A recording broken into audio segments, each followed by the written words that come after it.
Nerds like you should stay buried in a lab, not standing on my lawn, Preston sneered, his forearm tightening around Malik's throat as he dragged him back, the crowd leaning in as laughter cracked through the air. His grip pressed harder into Malik's windpipe, forcing each breath shorter while he shoved him slightly, just to keep the spectacle going. "Look at you," Preston said louder, feeding the audience. "All brains, no backbone." Phones lifted. People edged closer, waiting for panic, waiting for weakness, waiting for Malik to break in front of everyone watching. But Malik didn't collapse. His stance shifted instead. Feet grounding, balance locking in, his breathing staying controlled even as the pressure tightened around his throat. Because Preston had no idea he had just put his hands on someone who had spent years mastering exactly how to break free from this. Before continuing, comment where in the world you are watching from and make sure to subscribe because tomorrow's story is one you can't miss. The air buzzed with music and laughter outside the red brick fraternity house. Tables lined the well-kept lawn, colorful banners announcing the charity event fluttering in the spring breeze. Malik Graves clutched his prototype case closer to his chest as he navigated through clusters of students. His shoulders tensed with each step deeper into territory that wasn't meant for him. He checked his watch. Professor Rivera's assistant would be waiting at the engineering display. Just get there, drop off the prototype, and leave. Simple enough. "Well, look who decided to crash our party." The voice cut through the chatter, sharp and mocking. Malik kept walking, his grip tightening on the black case. "Hey, scholarship! I'm talking to you!" Preston Hale stood with arms crossed, designer sunglasses pushed into perfectly styled hair.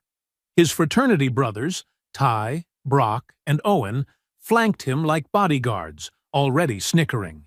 Malik stopped. Getting through this quickly was better than making a scene. "Just passing through," Malik said, his voice level. "Need to drop this off at the engineering booth." Preston's eyes narrowed. Passing through? This is a charity event for people who actually belong here. He looked Malik up and down with exaggerated disgust. "Not for guys wearing $20 Walmart specials." Laughter rippled through the gathering crowd. Phones came up, ready to capture whatever happened next. "Those shoes, though," Ty added, pointing at Malik's worn sneakers. "Did you get those at a garage sale or the actual garbage?" More laughter. Malik's face burned, but he kept his expression neutral. The prototype in the case represented 3 months of work. Precision circuitry that could be damaged with rough handling. He couldn't risk it. "I need to get this delivered," Malik said, stepping sideways. Preston moved to block him. "Did I say we were finished talking? Because I don't think I did." Across the lawn, Nia Powell emerged from between 2 parked cars, stopping short when she spotted the confrontation.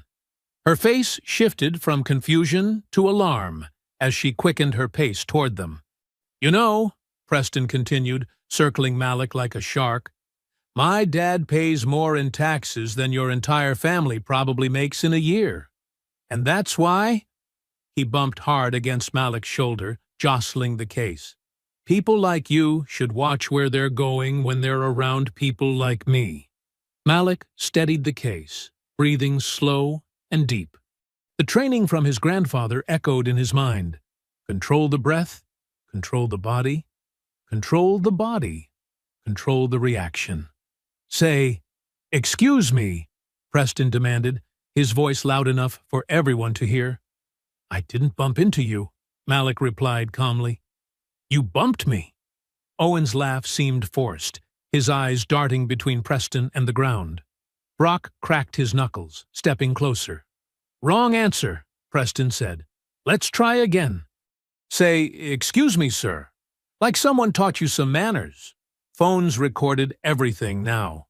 Students gathered closer, forming a loose circle. A few alumni in blazers watched from near the fraternity house steps, drinks in hand. Malik tried once more to step around Preston. "I need to deliver this." Preston stepped in front of him again, his face inches from Malik's. "You don't move until I say you can move." Malik stood perfectly still. He could feel his heart pounding, but kept his breathing steady. This wasn't fear. It was the discipline his grandfather had drilled into him since childhood, the same discipline that had earned him his scholarship, that had carried him through 3 years at a university where he'd always been an outsider. "Come on, man," someone called from the crowd. "Let him through." Preston's eyes flashed with anger at the interruption. He turned to the crowd with an exaggerated grin, playing to his audience. "You guys want to see something funny?" Preston called out. Before Malik could react, Preston spun behind him. A strong arm locked around Malik's throat, pulling him back against Preston's chest. The chokehold tightened, cutting off air. "Say it now," Preston laughed, tightening his grip. "Excuse me, sir." Malik struggled to keep hold of the prototype case, while his free hand instinctively rose to Preston's arm. The crowd's laughter mixed with a few uncomfortable murmurs. Ty howled with laughter, phone raised to capture everything. Brock's meaty hands clapped in approval. "That's how you handle trespassers," Preston announced to his audience, as Malik's vision began to blur at the edges. Owen's laughter faded first, his eyes widening with unease as Malik's face darkened from the pressure on his throat. The pressure around Malik's throat tightened. His lungs burned for air. The prototype case slipped from his fingers and landed with a dull thud on the grass. Phones rose higher. Eager faces waited for Malik to beg, to struggle helplessly. Preston's arm flexed, cutting off more air. Malik heard laughter through the blood rushing in his ears. But panic never came. Instead, a familiar calm washed over him, the same feeling he'd known countless times on his grandfather's worn training mats. The world slowed down. Every sensation became crystal clear.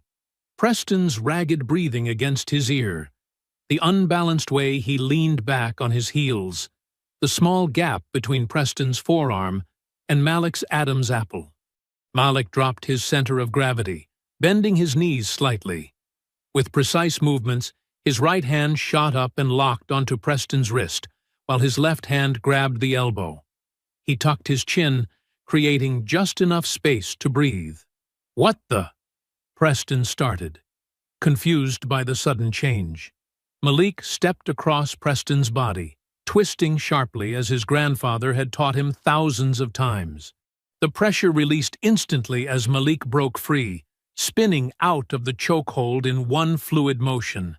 Preston stumbled forward, suddenly grasping at empty air.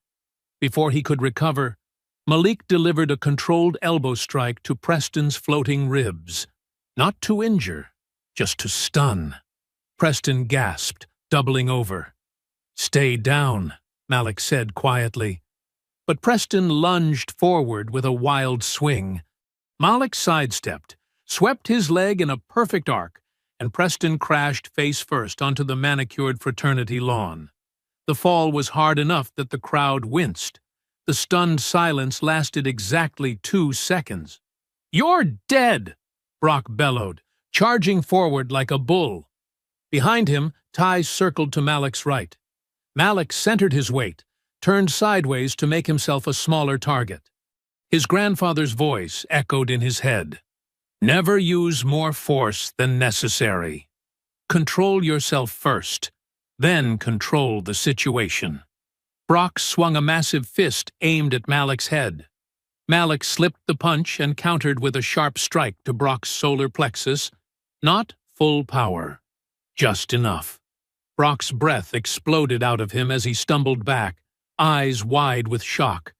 Ty attacked from the side, thinking he'd caught Malik off guard. Malik pivoted and delivered a precise low kick to Ty's outer thigh.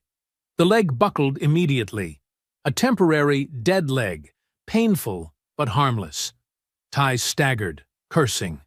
Brock recovered enough to charge again, arms wide for a tackle. Malik stepped forward instead of back. Another lesson from his grandfather. Move toward danger with purpose, not away in fear.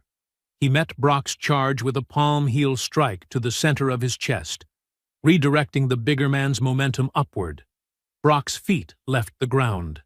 Malik turned with the energy, converting it into a smooth throwing motion. Brock sailed through the air and crashed into a folding lawn chair, collapsing it beneath his weight. The entire exchange took less than 15 seconds. Where there had been laughter, now there was only shocked silence. Phones still recorded, but jaws hung open behind them. Several students backed away, creating distance.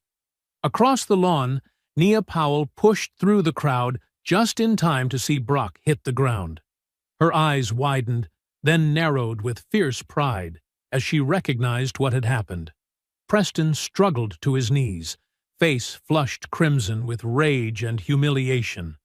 Blood trickled from his nose where he'd hit the grass. The perfect, untouchable fraternity prince looked small suddenly, diminished. You can't," Preston sputtered, unable to form a coherent threat. Malik walked calmly to where his prototype case lay in the grass. The latch had broken open, and one corner was cracked. Months of work, damaged in seconds. He closed it carefully, securing it as best he could. When he straightened, the crowd parted before him like water. Nobody spoke. Nobody laughed. Some looked away, unable to meet his eyes. Malik paused in front of Preston, who was still on his knees. Their eyes locked, Preston's filled with hatred and shock, Malik's steady and clear. Without a word, Malik turned and walked across the lawn toward the engineering building. Each step was measured and calm, his breathing controlled despite the adrenaline coursing through his body. The silence followed him all the way to the edge of the fraternity lawn, where Nia waited, a small smile playing at the corners of her mouth. Minutes later, Malik and Nia left the fraternity lawn and crossed campus toward the engineering building. An angry red mark was forming around Malik's neck, where Preston's arm had dug in. His hands trembled slightly, adrenaline still coursing through his system.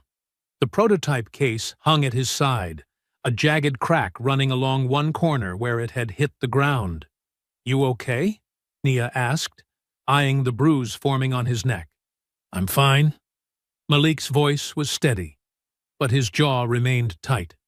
"That was—" Nia shook her head. "I've known you 3 years and never seen you do anything like that." "Never needed to." Malik adjusted his grip on the damaged case. "My grandfather always said skill without restraint is just violence." They pushed through the double doors into the engineering building's main hall. The air conditioning hit them immediately, a sharp contrast to the humid spring air outside. 14 years of training," Malik said quietly. "That's the first time I've used it outside the dojo." In the lab, Nia grabbed the first aid kit, while Malik gently placed the damaged prototype on the workbench. The clear plastic case revealed the delicate sensor array inside, their team's entry for the sustainability grant competition. The corner crack hadn't reached the internal components, but the alignment was off. "Let me look at your neck," Nia said, opening an alcohol wipe. Malik waved her off. "The prototype first. I still need to meet Dr. Lowell's assistant in 30 minutes. "Your scholarship won't vanish if you're 10 minutes late," Nia argued, but handed him a small screwdriver instead of pushing further. As Malik carefully realigned the sensor array, their phones buzzed simultaneously. Then buzzed again, and again. "What the hell?" Nia pulled out her phone. Her expression darkened instantly. "Oh no. What is it?" Malik looked up from the workbench. Nia turned her screen toward him. A video was playing, Malik throwing Preston to the ground, then striking Ty and tossing Brock into the chair. But something was wrong. The footage started after Preston had already attacked. There was no chokehold, no taunting, no context. Just Malik seemingly attacking 3 students without provocation. Who posted this? Malik's voice was quiet, dangerous. It's everywhere. Nia scrolled through messages. Instagram, Twitter, the campus social page. It's spreading like crazy. Malik's phone continued buzzing. He finally looked down at the notifications flooding his screen. Did you see what Graves did? Scholarship kid just snapped. Always knew that guy was trouble. This is edited, Malik said, his voice tight. They cut out Preston attacking me. Of course they did. Nia slammed her phone down. We need to post the real version right now. Nobody else was filming from our angle, Malik said. The crowd was behind Preston. Nia paced the small lab. I'm going to blast these liars. Your scholarship, your reputation. That's exactly what I'm worried about. Malik closed his eyes briefly. If I fight this the wrong way, I lose everything I've worked for. So what? We just let them lie? Malik's phone pinged with a new notification. An email from Student Conduct. Mr. Graves, your presence is required at a disciplinary hearing tomorrow at 9 a.m. regarding reports of aggressive behavior at today's charity event. Please prepare to discuss the incident. Malik showed the screen to Nia. Her face flushed with anger. This is bullshit. Complete bullshit. A message notification appeared on Nia's phone from an unfamiliar number. I saw everything. The video going around is edited. I want to help. Eva Brooks, Campus Journal. Nia's eyes widened. Malik, look at this. He read the message, then looked up. Who's Eva Brooks? Journalism student. Junior, I think. She's good. Does investigative pieces for the campus paper. As Malik considered this unexpected lifeline, another message appeared under the first. I got most of it on video, including the chokehold. Hope flickered across Malik's face, quickly replaced by caution. Can we trust her? Before Nia could answer, the lab door opened. Dr. Lowell's graduate assistant poked his head in. Graves, you're late with the prototype. What happened to it? Technical issue, Malik said automatically. Give me 5 more minutes. The door closed, and Malik turned back to the damaged case. His fingers worked quickly despite the tremor still running through them. Text her back, he told Nia, but be careful what you say.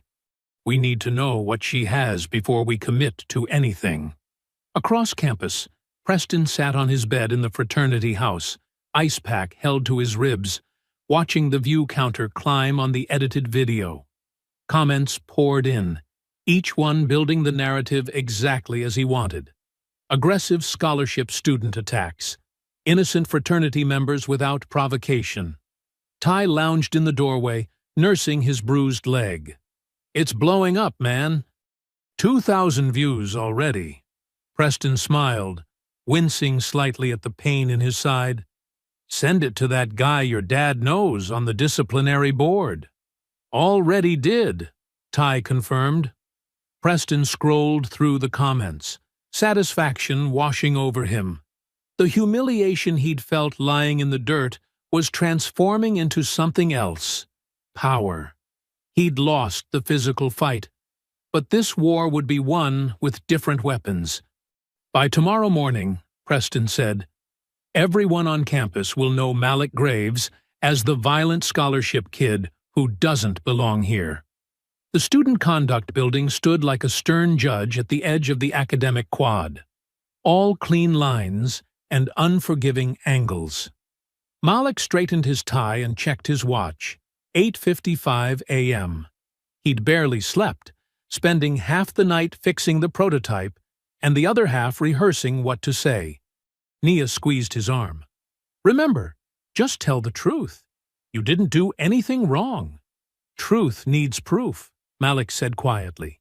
And right now, their proof is getting all the views. Eva Brooks sat on a nearby bench, textbooks spread across her lap, a notepad balanced on her knee. She glanced up briefly, making eye contact with Nia before returning to her pretend studying. They'd exchanged messages last night but agreed to keep their distance in public. Ms. Powell, I need to speak with Mr. Graves alone, said a crisp voice from the doorway. The conduct officer, Ms. Winters, stood with a folder tucked under one arm, her expression already set in disapproval. 50-something with steel-rimmed glasses and a pearl necklace that screamed old money. Nia squeezed Malik's arm one more time. I'll be right here. Inside the sterile office, Ms. Winters gestured to a hard-backed chair positioned lower than her own. Classic power move. Malik sat, keeping his back straight, hands resting calmly on his knees. Mr. Graves, she began, opening the folder, I've reviewed the video evidence of yesterday's incident. Would you care to explain your violent outburst at our charity event? Malik kept his voice steady. The video circulating online is edited, ma'am. It doesn't show Preston Hale putting me in a chokehold first. It doesn't show him blocking my path, or the racial comments he made. Ms. Winters' eyebrows lifted slightly. Racial comments? That's a serious accusation, Mr. Graves. So is assault, which is what Preston did to me. She shuffled papers. The video I've seen shows you throwing Mr. Hale to the ground and striking his friends when they came to help him. They didn't come to help him. They came to help him hurt me. That's not how multiple witnesses described it. Which witnesses? Malik leaned forward. Because there were dozens of people there who saw everything. We're not at liberty to disclose. A knock at the door interrupted them. Ms. Winters smiled thinly. Ah, that would be Mr. Hale. Preston entered the room with theatrical caution, his right arm in a navy blue sling, a purplish smudge visible under his eye that hadn't been there yesterday. Malik stared at the fake bruise, disbelief washing over him. Sorry I'm late, Preston said, his voice dripping with false humility. It's been difficult to move around since the attack. Malik's jaw tightened. The bruise looked like makeup.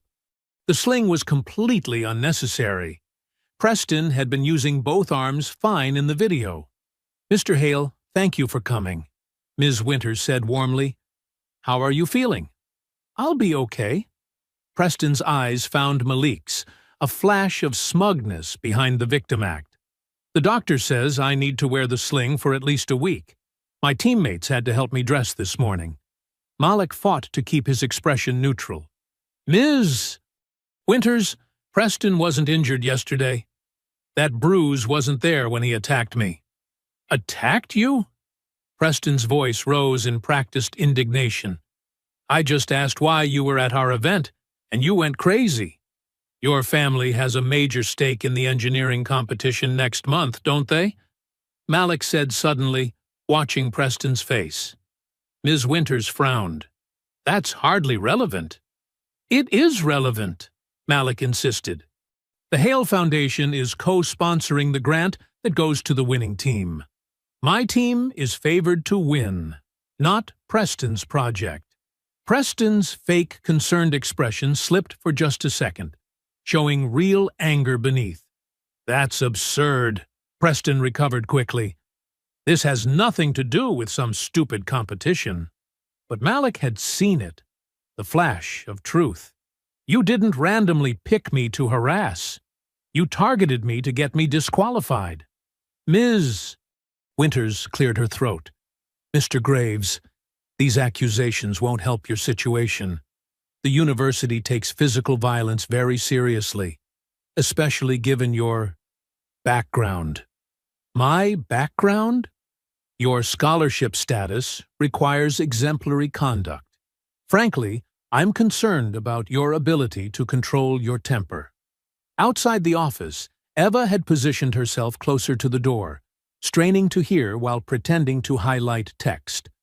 She caught fragments about the competition, the grant, and the Hale family's involvement. She scribbled furious notes, connecting dots that painted a much larger picture than a simple campus fight. Meanwhile, Nia approached two students who had been at the fraternity house yesterday. They hurried away when they saw her coming. A third student, more brave than the others, whispered, I saw what really happened, but I can't get involved. My dad works for Hale Industries." By the time Malik left the meeting, his face was a mask of controlled anger.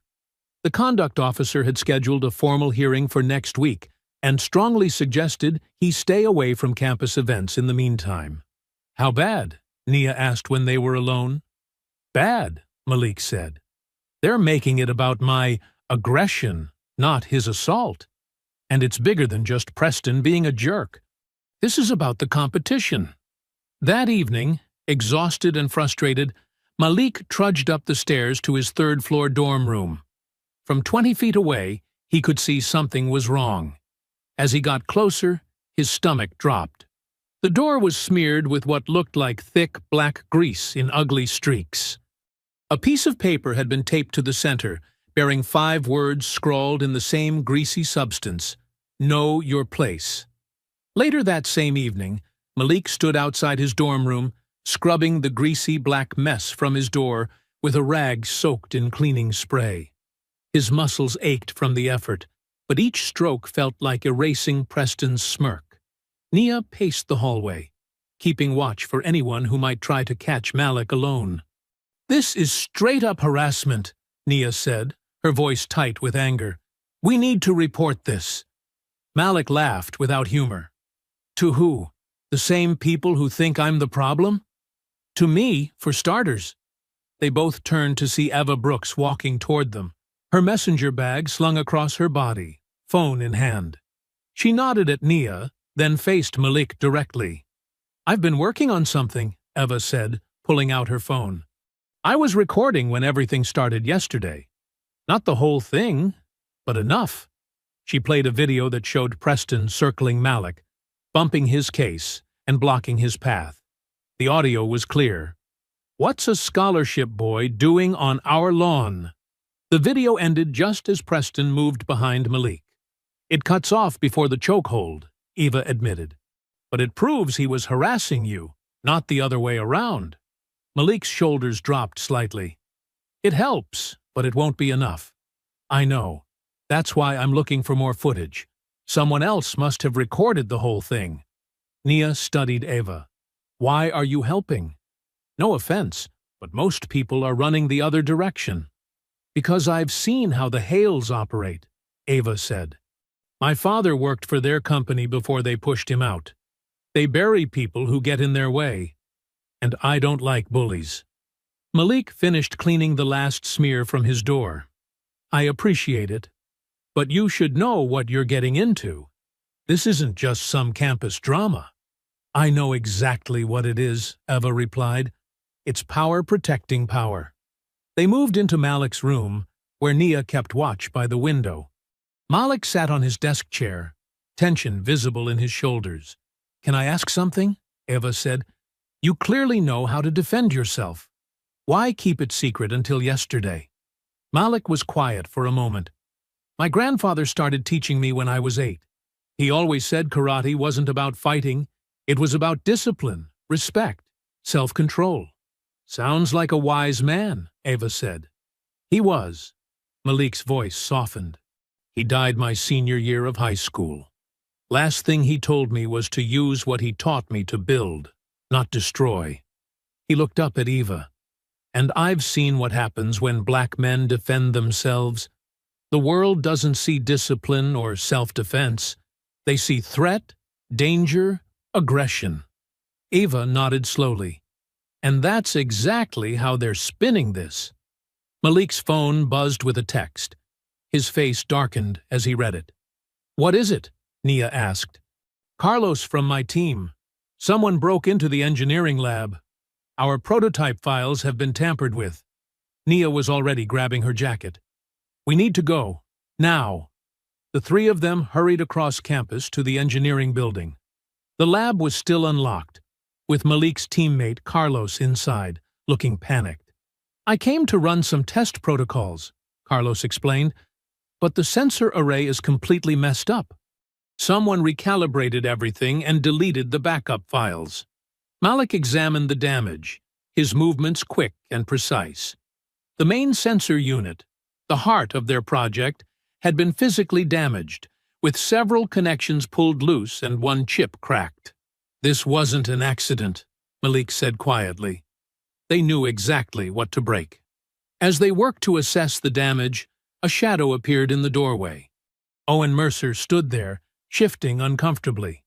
"Hey," he said, not quite meeting Malik's eyes. "I heard about what happened with your project." Nia stepped between them.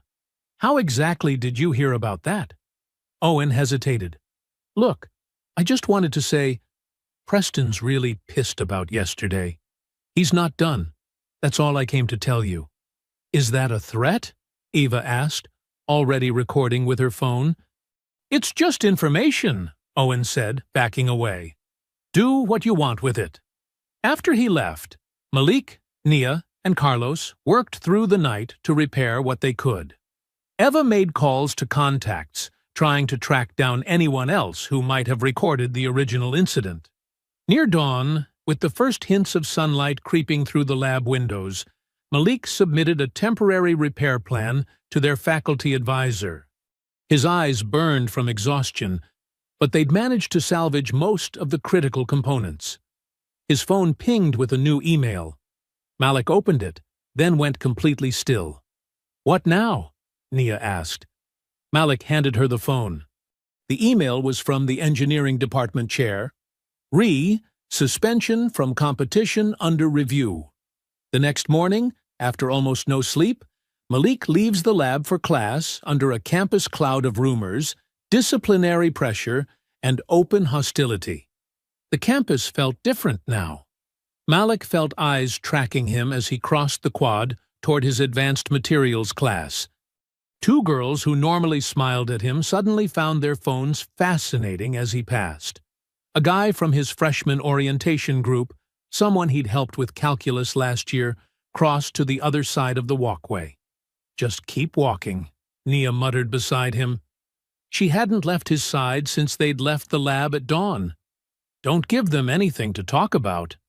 But they were already talking. Snippets of conversation floated his way. "Just snapped." Always the quiet ones. Could have killed him. The classroom wasn't any better. As Malik took his usual seat, students who normally sat nearby shifted to different desks. The empty chairs around him felt like a physical barrier, marking him as something contagious. Professor Whitman paused beside his desk after lecture. "Mr. Graves, a word." Malik nodded, already bracing himself. "I've always considered you one of our department's finest," Whitman said quietly. "But this situation is concerning. The department can't afford further incidents." "Professor, I was defending myself. Preston Hale attacked me first." Whitman's expression hardened slightly. "That's not what the videos show. And regardless of how it started, escalation only makes things worse. For everyone, but especially for you." The message was clear. The burden was on Malik, not Preston. The rules were different. Between classes, Nia walked with him like a bodyguard. "Another one," she said, showing him her phone. Anonymous accounts kept posting in campus groups. "Watch your back, Graves," and "Scholarship thugs don't belong here." "This is insane," Malik said. "How is Preston getting away with this?" "Money talks," Nia replied. "And the Hales have been talking to this school for generations." Across campus, Eva Brooks was hitting walls. She approached a student who had been standing near the front during the confrontation. "I was there," the girl admitted. "Preston was being awful. He even told us beforehand he was going to make an example of that scholarship kid who thinks he's better than everyone." Eva started recording. "Would you be willing to state that on record?" The girl nodded, then glanced over Eva's shoulder. Her face changed. "Actually, I think I remembered wrong. I wasn't that close." Eva turned to see one of Preston's fraternity brothers watching them, smiling coldly. By afternoon, Malik noticed a campus security officer following at a distance, watching his movements while ignoring the group of fraternity members laughing loudly outside the student center. As he crossed the maintenance area behind the science building, a deep voice called out, "They got you marked, don't they?" A solidly built black man in his mid-20s was examining a broken sprinkler head. His campus grounds crew uniform read D. Boone. I'm sorry? The man straightened up. I've been watching. Security's been tailing you since lunch, but those frat boys can do whatever they want. His eyes moved to the fading bruise on Malik's throat. That looks like a chokehold mark. Military or police technique. How did you? Darius Boone, 4 years Marines. I recognize the patterns. He lowered his voice. Listen carefully. Document everything. Keep your phone recording in your pocket. Don't go anywhere alone.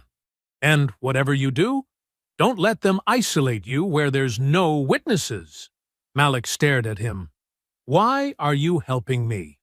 Because I've seen this movie before. Darius returned to his work.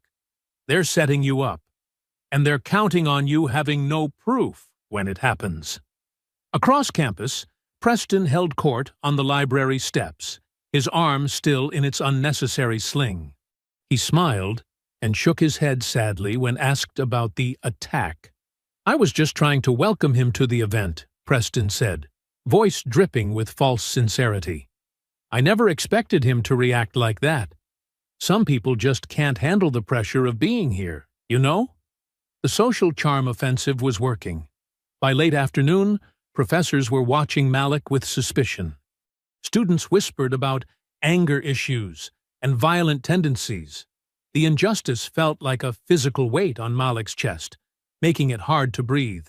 At dusk, needing to clear his head, Malik left the lab alone for fresh air. The evening air felt cool against his face as he walked toward the campus gardens. That's when he noticed them. Ty and Brock following at a distance, trying to look casual, but tracking his every move. Malik quickened his pace, cutting behind the maintenance building. The sun had nearly set, casting long shadows across the campus. He hoped to avoid a public confrontation, knowing anything could be twisted against him now. The service alley was empty, lined with dumpsters and utility doors. Quiet. Maybe too quiet. He was halfway through when a figure stepped out from behind a recycling bin. Preston. His fake sling was gone. Looking for a shortcut? Scholarship boy? Preston's voice echoed off the brick walls. Malik stopped, suddenly aware of footsteps behind him. He turned to see Ty and Brock blocking the way he'd come. The trap had closed. I don't want trouble, Malik said, keeping his voice steady. Preston laughed. That's not what your little stunt on the lawn said. He stepped closer. No phones recording now. No witnesses. Just us having a conversation about respect. Malik shifted his weight slightly, centering himself. Let me pass. You embarrassed me in front of everyone. Preston's smile disappeared. Do you know what my family contributes to this school? The buildings with our name on them? And you think you can just walk around like you belong here? I earned my place, Malik said. You got a handout, Preston spat. And now you're going to learn what happens when you forget your place. He shoved Malik hard in the chest. Come on, hit me.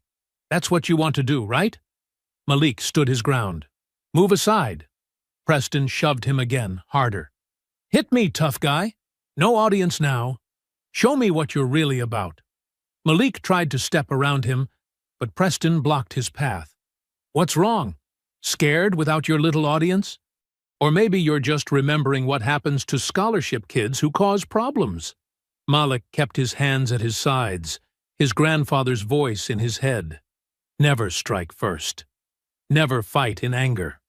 Control defines the true warrior. I think he needs some motivation, Preston said with a nod.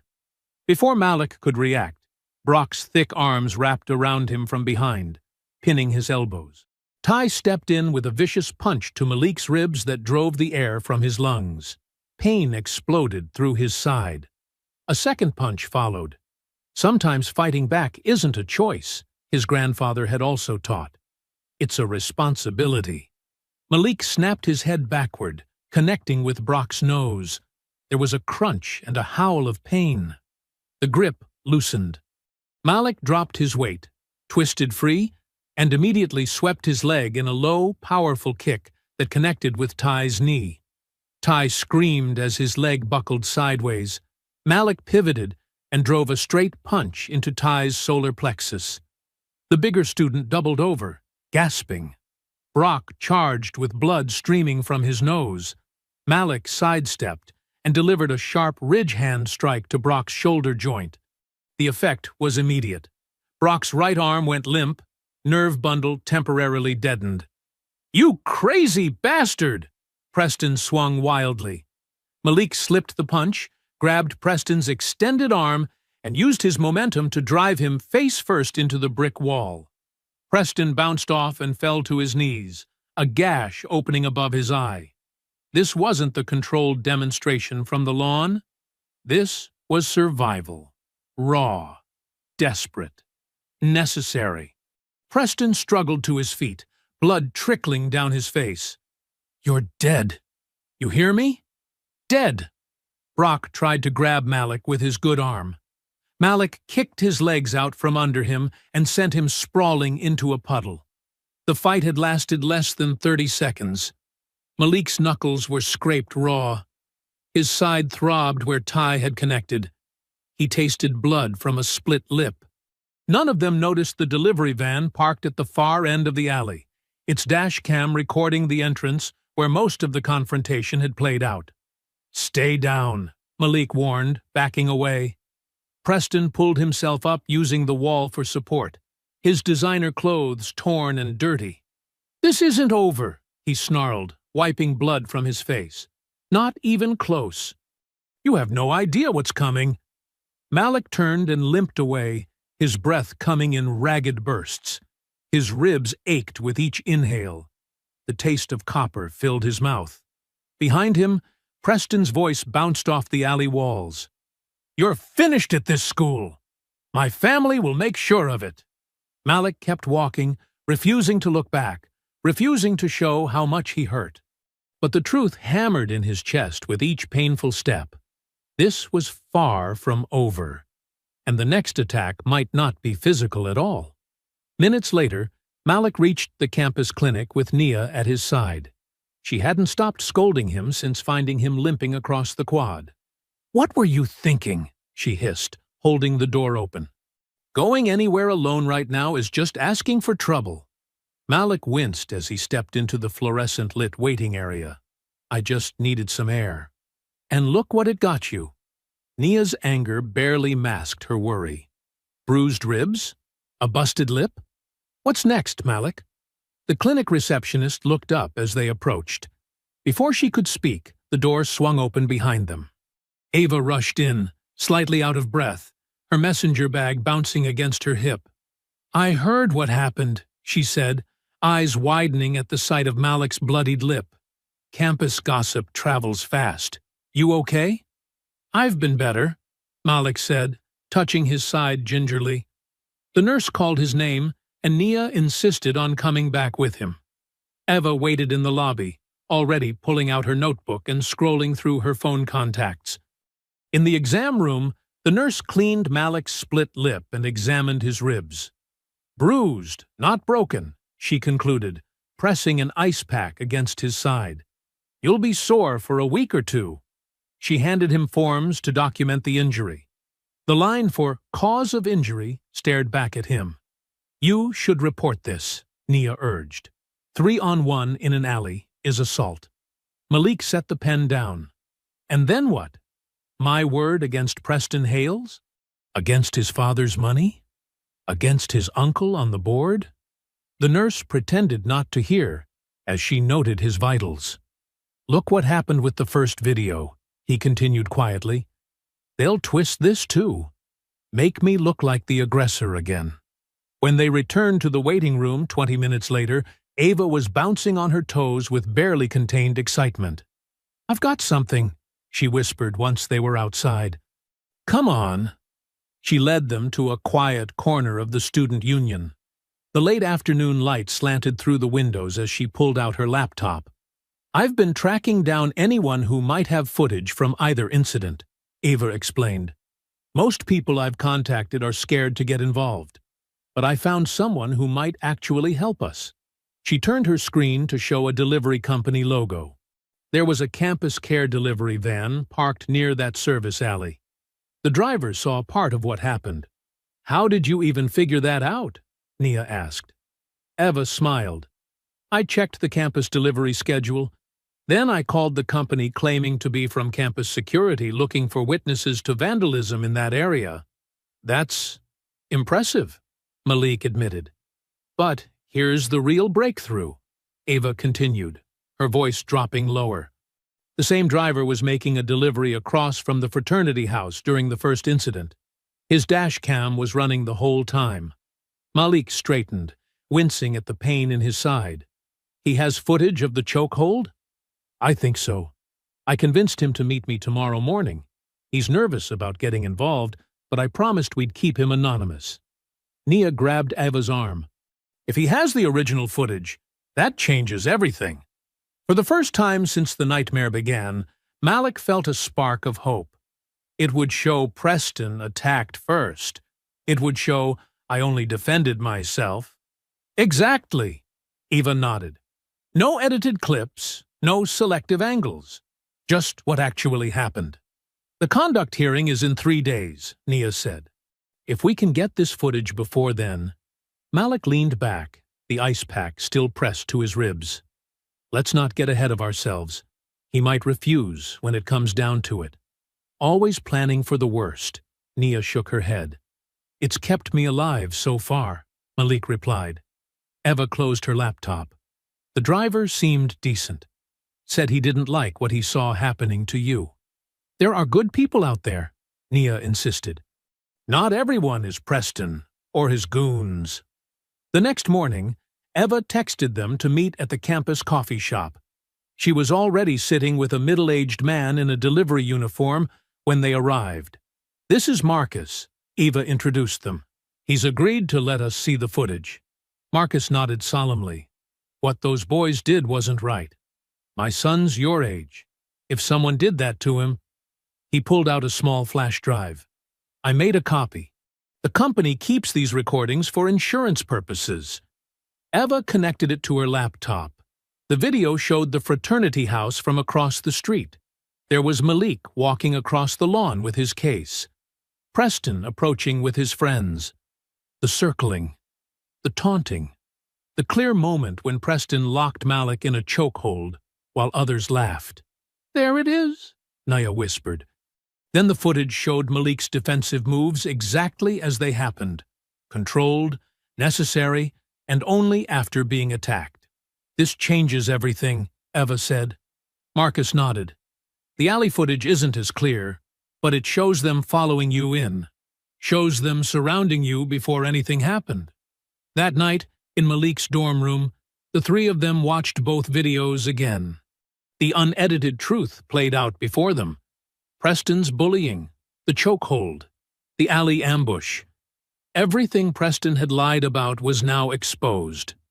"We've got him," Eva said quietly. Malik stared at the screen, watching his own face as Preston choked him. The proof was there. The truth was there. For the first time in days, he allowed himself to believe he might win this fight.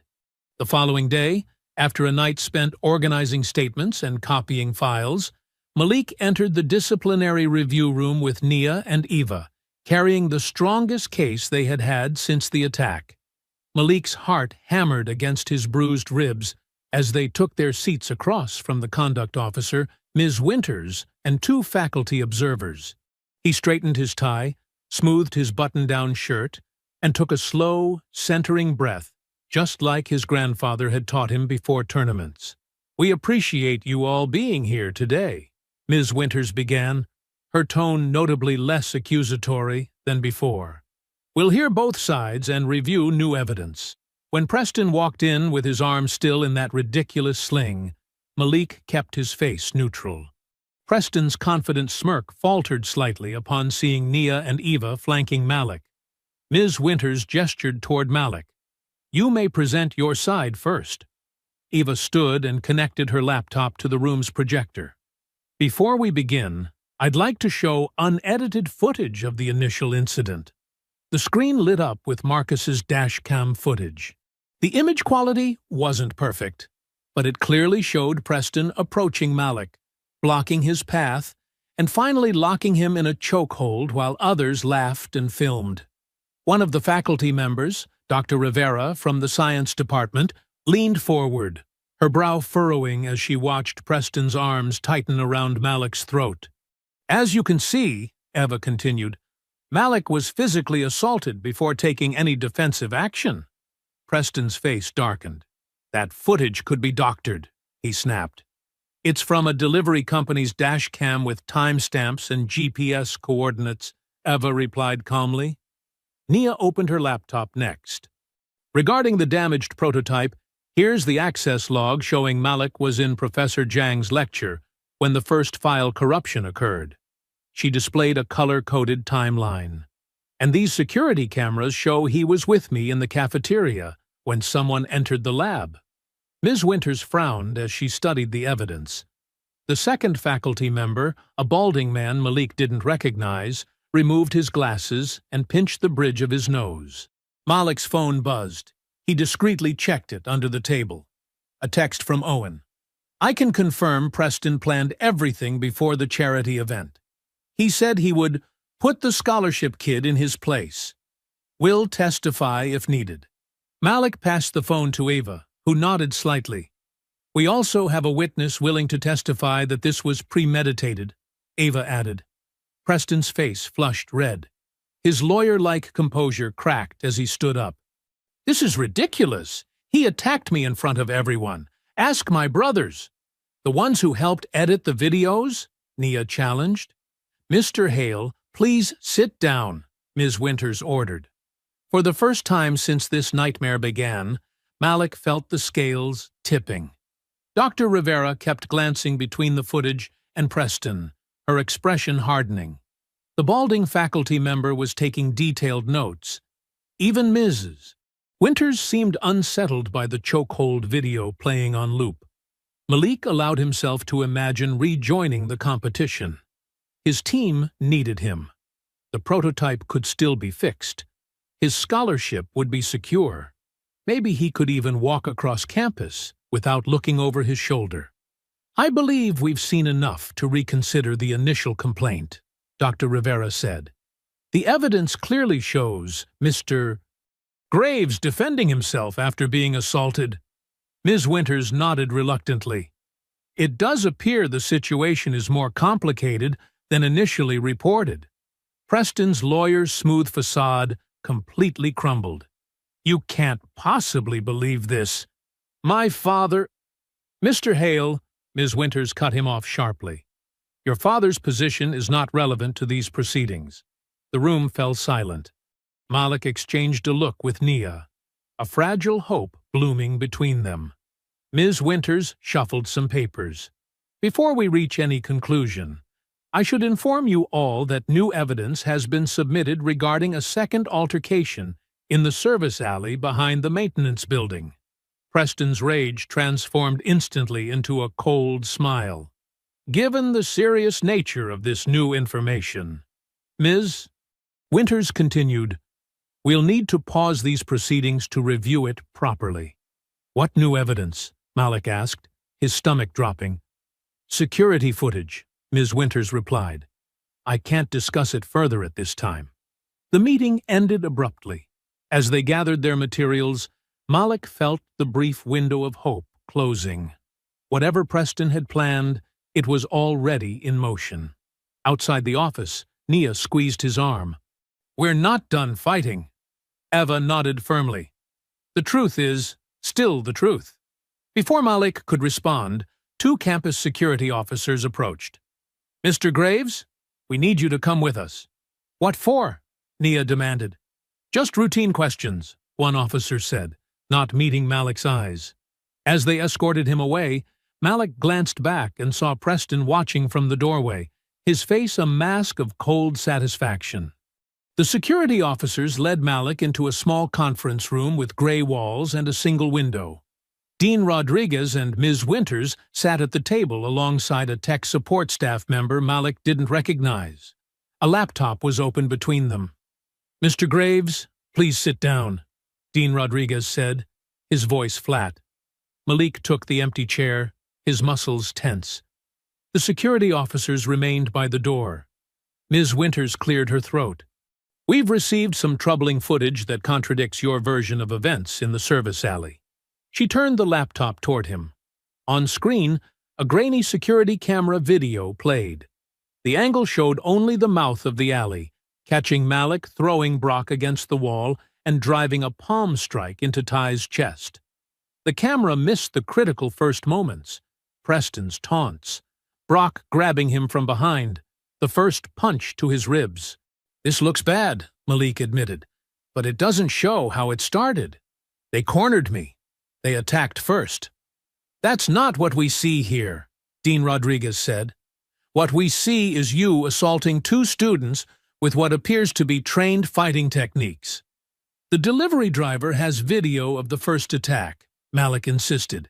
"His dash cam caught everything." Ms. Winters looked down at her papers. "We contacted him. He's unwilling to get involved, says he might have been mistaken about what he saw." "That's impossible," Malik said, his voice rising. "Ava spoke to him. He confirmed—" "Mr. Martinez has withdrawn his statement," Ms. Winters interrupted. "He feels pressured and doesn't want trouble." Malik's phone buzzed. A text from Eva. "My editor killed the story. Said the Hales called the journalism department. I'm so sorry." Before he could process this, Dean Rodriguez slid another folder across the table. "We've also discovered something else during a routine technology audit." The tech specialist turned his laptop around. "These files were found on a USB drive in your laptop bag in the engineering lab. They contain proprietary research data from another team's project." Malik stared at the screen in disbelief. "That's not possible. I never took those files. Someone must have planted them." "The access logs show your credentials," the tech specialist said. "Anyone could have used my login if they had access to my bag," Malik argued. "I never stole anything." Dean Rodriguez sighed heavily. "Mr. Graves, given the seriousness of these allegations, both the physical assaults and academic misconduct, we have no choice but to suspend you from the engineering competition pending a full investigation. And your scholarship status will be under immediate review," Ms. Winters added. The room seemed to tilt around Malik. "This is wrong," he said, his voice barely above a whisper. "All of it. You're free to appeal, but until this is resolved, you're restricted from the engineering facilities and competition activities." Dean Rodriguez closed his folder with finality. As Malik walked out, another text arrived from Naya. "Owen disappeared. Won't answer calls. What happened in there?" Outside, Nia was waiting, pacing the hallway. "Malik! What did they say?" "Everything," he said numbly. "They took everything." She grabbed his arm. "Tell me." He explained in short, broken sentences. The edited video, the missing witness, the planted files, the competition suspension, the scholarship review. "They can't do this," Nia's voice echoed down the empty hallway. "The files were planted. I know it. You were with me when those files were created." "Doesn't matter. They made their decision before I walked in." Eva rushed toward them, her face flushed with anger. "My editor caved. Said we can't run stories that unfairly target campus leaders without absolute proof." "So that's it?" Malik asked. "Preston wins?" "No," Eva said firmly. "I'm going independent. The campus paper isn't the only place to publish the truth." They walked Malik back to his dorm in silence. His ribs ached from the alley fight. The weight of the disciplinary papers in his bag felt like stones. "You're staying with me tonight," Nia insisted. "I don't trust them not to come after you again." "I need to get some things first," Malik said. Inside his room, Malik moved mechanically, gathering clothes and his laptop. In the bottom drawer of his desk, wrapped in a black cloth, lay his grandfather's old black belt. The frayed edges had been worn smooth by years of training. He sat on the edge of his bed, holding it in the dark. "They're trying to erase me," he whispered. Nia sat beside him, her shoulder touching his. "They won't succeed." "I did everything right," Malik said, his voice breaking. "I kept my head down. I worked twice as hard. I avoided trouble, and none of it mattered." "It matters," Eva said from the doorway. "The truth always matters." "I'm not done fighting." Malik ran his thumb over the stitched characters on the belt. His grandfather's voice echoed in his memory. "Discipline is not submission. It's knowing when to stand." For the first time since the day at the fraternity house, Malik allowed himself to say what he had been denying. "They were always going to try to erase me, no matter how careful I was." Early the next morning, after a sleepless night, Malik was packing his clothes into a duffel bag when someone pounded on his door. 3 hard, desperate knocks that made him freeze. He glanced at his phone. 6:17 a.m. Nia was still asleep on his floor, having refused to leave him alone. "Malik, open up, please!" The voice was urgent, familiar, and terrified. Malik opened the door to find Owen Mercer standing there, his left eye swollen, lips split, and hands trembling. He looked over his shoulder before pushing past Malik into the room. "I can't do this anymore," Owen said, his voice cracking. "They're going to kill someone." Nia sat up, instantly alert. "What are you doing here?" Owen pulled out his phone with shaking hands. "I recorded everything. Preston's lost his mind." He placed the phone on Malik's desk. "I should have come forward sooner, but I was scared." Malik studied Owen's bruised face. "Preston did that to you?" "When I said I wanted out." Owen touched his swollen eye. "Said this was just a warning if I talked to anyone." Owen played the audio file. Preston's voice filled the small room, slurred with alcohol but unmistakable. "Nobody's gonna believe that quiet scholarship kid over me. My family practically owns the South Wing." Laughter followed. "Did you see how easy it was to edit that video? Black kid attacks white frat boy. Story writes itself." Another voice, probably Ty's. "What about the competition?" "Already handled," Preston replied smugly. "Data's on his drive now. Daddy's company needs that grant, and nobody's taking it from us. Besides, people like him don't belong here anyway." Malik's jaw tightened as more voices laughed. "And if that doesn't work?" someone asked. "Showcase day. Right back where it started. I'll make him snap in front of everyone that matters. My uncle says one more incident, and he's gone for good." Owen stopped the recording. "There's more. He planned everything. The edited videos, the ambush in the alley, the planted data. They had access to the lab because Brock's cousin works campus security." Malik sat down heavily. "Why now, Owen?" "Because I'm not who they think I am." Owen's voice was barely audible. "My dad cleans offices at night. I'm here on the same scholarship as you. Preston doesn't know. Nobody in the frat does." Nia called Eva, then Darius. Within 30 minutes, they had all gathered in Malik's room. Darius examined the bruises on Owen's face. "Preston's getting desperate. That means he's scared." "He should be," Eva said, listening to the recording again. "This proves everything. The edited videos, the sabotage, all of it. Campus administration won't move fast enough," Darius said, "and they'll protect the Hale family first. So we bypass them completely," Eva decided. "I've got contacts at 3 independent news sites. We release everything at once. The original videos, this audio, witness statements." Malik stared at his grandfather's black belt, still on his desk. "He wants me at the showcase. To provoke me. Make me look dangerous again." "Then we give him what he wants," Darius said. his voice calm and steady. "But we control the ground." "What do you mean?" Nia asked. "Stop reacting to his moves. Start making him react to yours." Darius turned to Eva. "Can you live stream?" "Through multiple channels," she nodded. "I've got friends who will help." "Owen," Darius continued, "are you willing to stand up publicly?" Owen swallowed hard but nodded. "I'm done being afraid." Nia squeezed Malik's shoulder. "We need to document everything. I'll get backup copies of our project data showing the timeline. Proves you couldn't have stolen anything." As they talked, Malik felt something shift inside him. The weight of isolation lifted. For weeks, he'd been fighting alone against a system designed to crush him.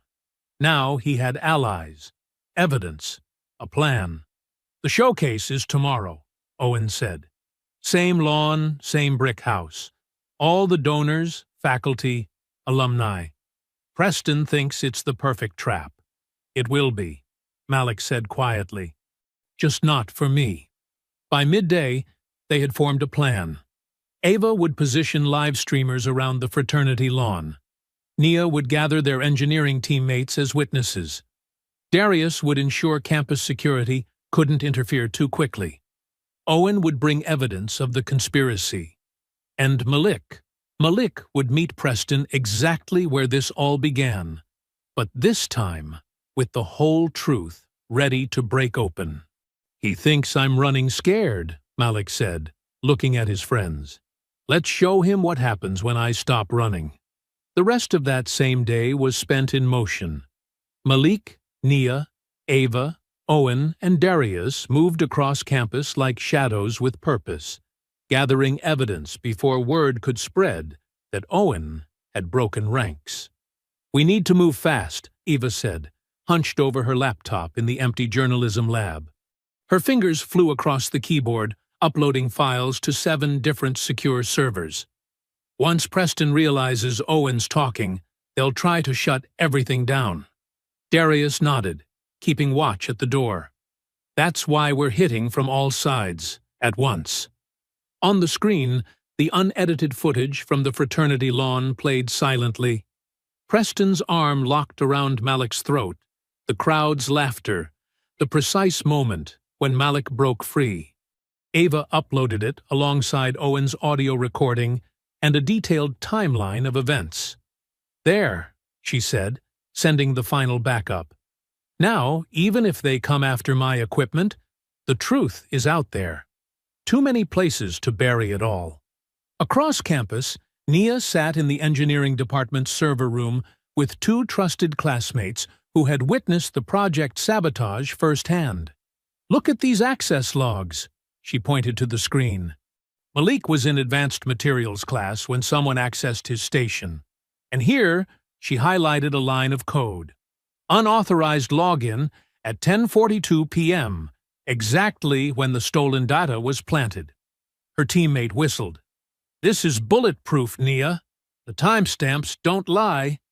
"Neither do I," she said, copying everything to a flash drive. "And neither does Malik." Meanwhile, Darius moved through campus with quiet efficiency, speaking to selected people who still believed in fairness. A veteran security officer who had watched Preston harass other students. A faculty member who had questioned the disciplinary process. The head groundskeeper who had seen Preston's group following Malik before the alley attack. "I need you at the showcase tomorrow," Darius told each one. "Not to intervene, just to witness. Stand where you can see everything." "You're building a wall of witnesses," the security officer realized. "I'm making sure the truth has enough eyes on it," Darius replied. While his friends secured evidence and allies, Malik retreated to an empty practice room in the student center. He pushed aside chairs, creating an open space on the worn carpet. For 20 minutes, he moved through the forms his grandfather had taught him since childhood. Not fighting shadows, but reconnecting with the discipline that centered him. "Power isn't in the strike," his grandfather had always said. "It's in knowing exactly when to strike and when to wait." Malik practiced slipping holds, deflecting momentum, and ending confrontations with minimal force. These weren't moves for a spectacle or revenge. They were techniques for survival, for stopping violence quickly when it found you. As the sun began to set, Malik sat cross-legged on the floor, eyes closed, breathing steady. He had spent weeks hoping someone in authority would see the truth and protect him. Now he understood what his grandfather had tried to tell him. Sometimes justice doesn't come from above. Sometimes you have to stand in the open and force the world to witness. Owen texted, "Preston suspects something. He's watching my dorm." "They're getting nervous," Eva said when they regrouped. "Good. Nervous people make mistakes." Nia handed Malik a folder of evidence. "Whatever happens tomorrow, the facts are documented. They can't disappear this time." "The facts were always there," Malik said quietly. "But tomorrow, everybody sees them." Back in his room, Malik packed light for the morning. Clean clothes, the evidence folder, his phone fully charged, and from his drawer he took out his grandfather's black belt, worn soft at the edges from years of training. Malik ran his fingers over the faded fabric, remembering his grandfather's hands tying it the day he earned it. "Remember," the old man had said, "this isn't about fighting. It's about standing your ground when the world tells you to move." As evening settled over campus, Malik tucked the black belt beneath his shirt, tying it around his waist like a private promise. Through his window, he could see the fraternity house in the distance, windows glowing amber against the darkening sky. The brick house where everything had started. The place where truth would finally break open. Outside the brick fraternity house, lanterns glowed warm against the evening sky. Donors in tailored blazers mingled with administrators, while student ambassadors served drinks from silver trays. A string quartet played near the manicured lawn where, weeks earlier, Preston had locked his arm around Malik's throat. Today, the grass was spotless, the walkways lined with flowers. The annual donor showcase represented everything the university wanted to project: excellence, tradition, and carefully maintained appearances. Malik approached from the campus path, dressed simply but neatly in a clean button-down shirt. The black belt remained hidden beneath it, a private reminder rather than a threat. Eva walked 20 paces behind him, her phone already recording in her pocket. Nia positioned herself near a cluster of engineering faculty, including the professor who had questioned the planted evidence. "He's here," someone whispered, as Malik crossed onto fraternity property. Preston stood near the center of the lawn, holding court with 3 board members. His arm was no longer in the fake sling, but he'd maintained the story of injury with a subtle wrist brace for show. When he spotted Malik, his smile hardened at the edges. "Well, look who decided to crash another event," Preston called out, loud enough for nearby conversations to pause. "Didn't learn your lesson about private property?" Malik stopped a respectful distance away. "This is a university function on university grounds. I have every right to be here." Several donors turned to watch. Dean Roderick Hale, Preston's uncle, moved quickly toward them, sensing disruption. "You've been suspended from competition," Preston continued, stepping closer.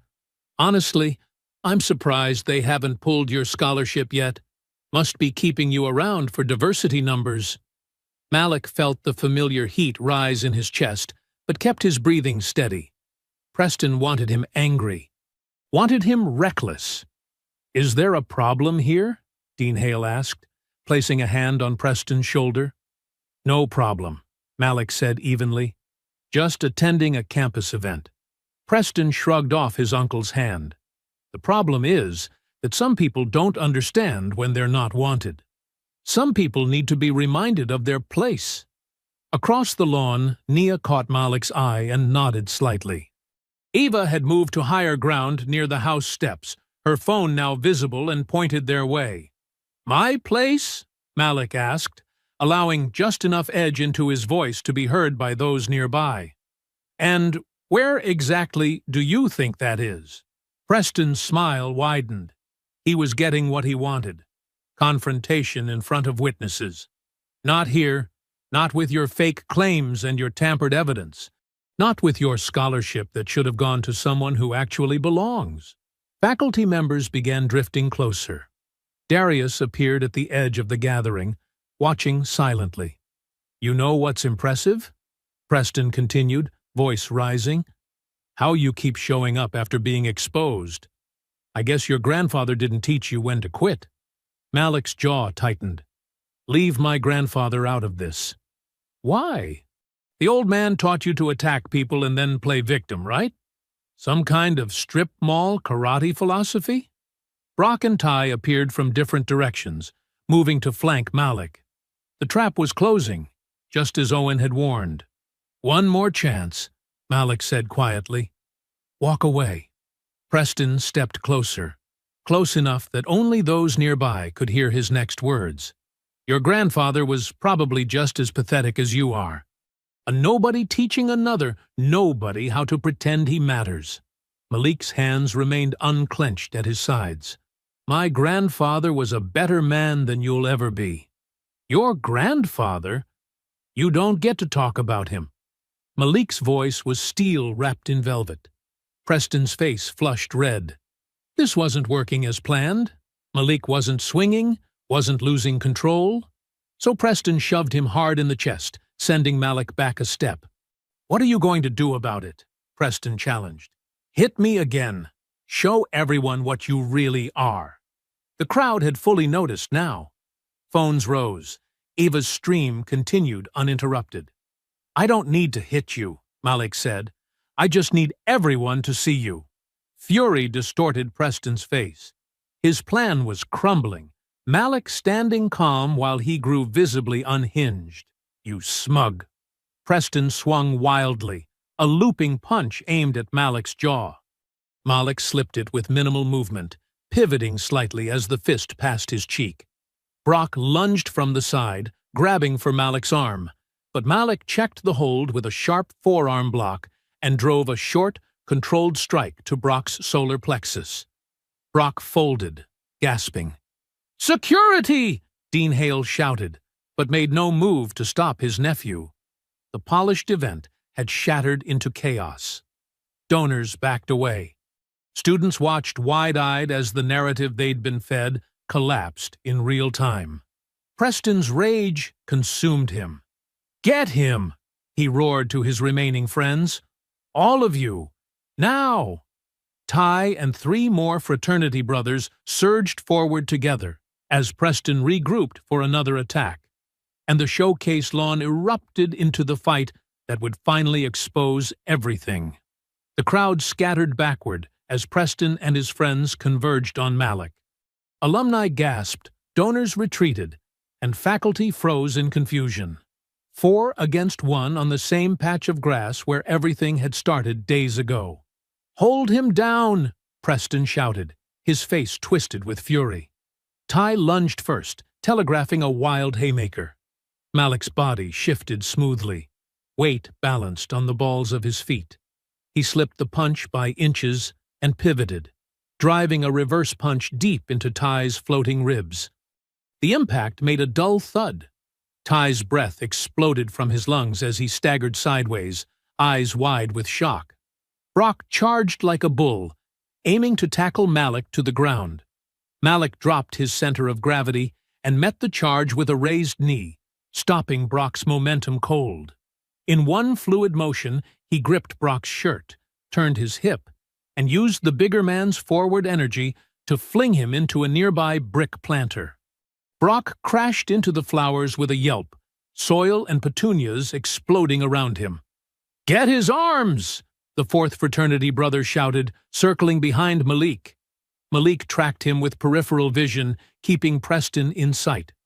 The 4th attacker lunged, wrapping his arms around Malik's torso from behind. Malik didn't panic. He dropped weight, drove a sharp elbow back into the man's ribs, then executed a spinning hip turn that broke the hold and sent the attacker stumbling. "You're done!" Preston screamed, saliva flying from his mouth, His eyes were wild with hatred and humiliation. Preston moved in from the side, arm extending for Malik's throat, the same chokehold he'd used the first day. The symmetry was perfect. The same move. The same location. Different outcome. Malik's response was instant. His hand shot up, gripping Preston's wrist before the choke could set. He twisted sharply while stepping across Preston's stance, breaking the hold and destroying his balance in one motion. Preston's arm bent at an awkward angle as Malik pivoted and threw him hard onto the manicured grass. The impact knocked the wind from Preston's lungs. He lay there gasping while Malik pinned him with minimal pressure, just enough to keep him down. "This is what really happened," Malik said, voice clear enough for nearby phones to catch. "Both times."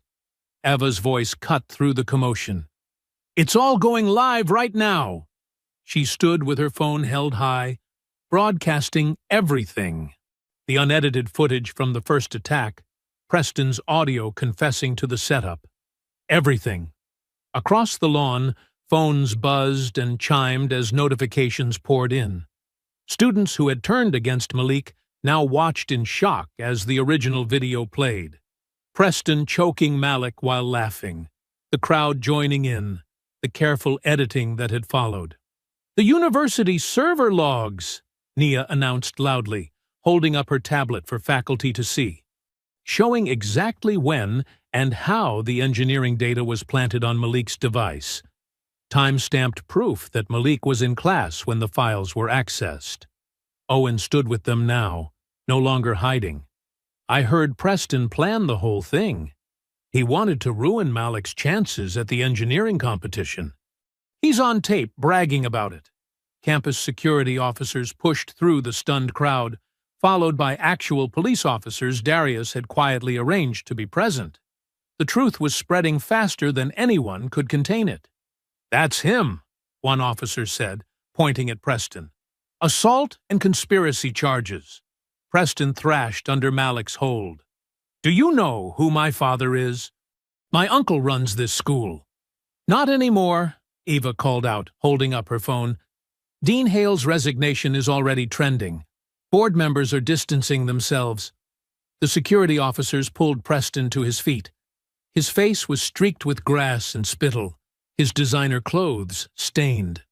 Ty and Brock were being detained nearby, their fake confidence replaced by genuine fear. "This isn't over," Preston shouted as he was led away. "My family will—" "Your family can't edit reality anymore," Malik said quietly. The crowd that had once laughed at Malik's humiliation now stood in silent witness to something else. Justice, happening in real time, unstoppable and public. Every phone on the lawn lit up with notifications as the truth spread across campus and beyond. Later that same night, after statements were taken and the crowd thinned, campus officials were forced to respond publicly because the evidence had already spread too far to suppress. The university president called an emergency press conference on the main steps of the administration building. Floodlights illuminated the scene as reporters and students gathered, many still watching the viral footage on their phones. "In light of overwhelming evidence that has come to our attention tonight," the president announced, her voice tight with controlled panic, "the university is taking immediate action regarding several serious incidents." Malik stood at the back with Nia, Ava, and Darius. His body ached from the fight, but his eyes were clear and focused. For the first time in days, he stood without the weight of lies crushing him down. "Preston Hale has been arrested on charges of assault, conspiracy, and evidence tampering," the president continued. Several gasps rose from donors who hadn't yet seen the footage. Two other students, Tyler Ransom and Brock Velez, have also been taken into custody for their participation in these attacks. Police cars with flashing lights remained parked near the fraternity house, their red and blue pulses sweeping across the brick facade where everything had started. "The fraternity chapter is suspended immediately," the president added, pending a formal investigation that will likely lead to permanent closure. Their charter privileges are revoked as of this hour. Dean Roderick Hale was noticeably absent from the row of administrators. The president addressed this directly. Board member Roderick Hale has been removed from all disciplinary and review processes effective immediately, following evidence of inappropriate donor interference in student matters. Eva's laptop glowed as she continued documenting everything. Her story had already been picked up by 3 major news outlets. The cover-up becomes the bigger story, she whispered to Malik. Always does. The president's voice grew strained as she continued. Furthermore, all disciplinary actions against Malik Graves are hereby rescinded. His academic standing is fully restored. She paused before adding, "The university deeply regrets the mishandling of this situation." Nia squeezed Malik's arm. "That's administration speak, for we're terrified of the lawsuit we deserve." After the press conference, the engineering department chair approached Malik directly. "Your team's position in the competition is reinstated with our apologies," she said, looking genuinely shaken. "The false evidence has been removed from your record." She handed Malik an official letter. "Your scholarship status has been protected and extended with additional funding for your graduate studies, should you choose to continue here." A tall woman in a tailored suit stepped forward next. She handed Malik her business card, the logo of a major tech firm catching the light. "I'm a recruiter for Meridian Engineering. We've been watching your project development with interest, but I'm even more impressed with how you've handled yourself under extraordinary pressure." Her smile was genuine. "We'd like to talk about your future plans when you're ready." The night stretched into early morning as statements were formalized and evidence secured. Campus security officers who had once followed Malik now stood at respectful attention as he passed. Students who had whispered about him now looked away in shame. Owen approached cautiously, still nervous but relieved. "I should have come forward sooner," he said. "I'm sorry." "You came through when it counted," Malik answered quietly. As the sky began to lighten toward dawn, Malik walked with Nia, Ava, and Darius past the brick fraternity house. Yellow police tape marked the perimeter where Preston had tried to destroy him. Students heading to early classes stopped to let them pass, many nodding with newfound respect. "Nobody's laughing now," Darius observed, his steady gaze taking in the changed landscape. Eva pointed to her phone. "Your grandfather's philosophy is trending. People are sharing his quote about discipline and strength." Nia slipped her hand into Malik's. "How does it feel?" Malik looked at the brick house where his humiliation had begun and his vindication had ended. He touched the black belt hidden beneath his shirt. "It feels like him," Malik said simply. "It feels like justice." The rising sun caught the edge of the fraternity's brick facade, illuminating the spot where Malik had first been attacked. But no one laughed this time. Everyone saw who he really was. If you enjoyed the story, leave a like to support my channel and subscribe so that you do not miss out on the next one. On the screen, I have picked 2 special stories just for you. Have a wonderful day.